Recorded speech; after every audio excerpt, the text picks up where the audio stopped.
Pemirsa, pemerintah mengajak para investor asing untuk berinvestasi di tanah air. Kebijakan deregulasi semakin memudahkan investor untuk masuk pasar dalam negeri.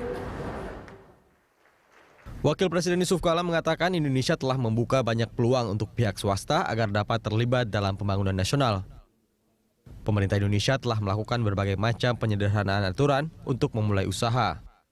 Layanan investasi 3 jam milik Badan Koordinasi Penanaman Modal atau BKPM merupakan upaya pemerintah memberikan kenyamanan dan keamanan investor dalam berinvestasi di tanah air. We increase how to increase in productivity. It's needed investment too.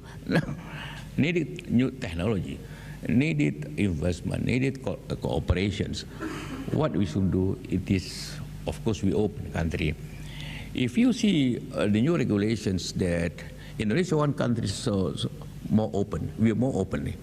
If you see the new negative risk of investments, we are cut many things there. We are open many things there. Even theater, even film, we are open. The restaurant, we are open there.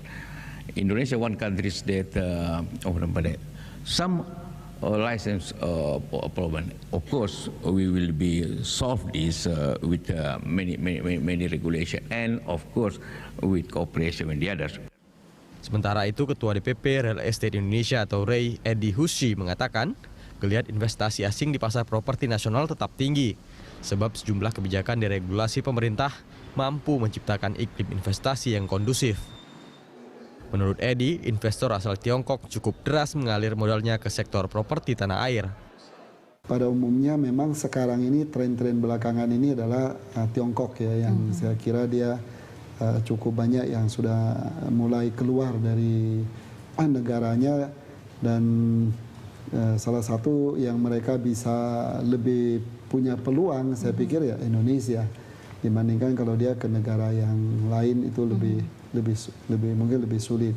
Tapi di luar itu tentu kalau saya lihat di Indonesia ini yang terutama dari Singapura, Jepang, ya itu juga Korea juga cukup banyak ya. Selain Tiongkok, BKPM mencatat investor asal Jepang juga membidik sektor properti nasional.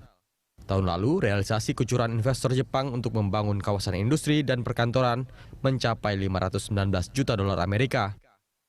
Tim Liputan, Berita 1.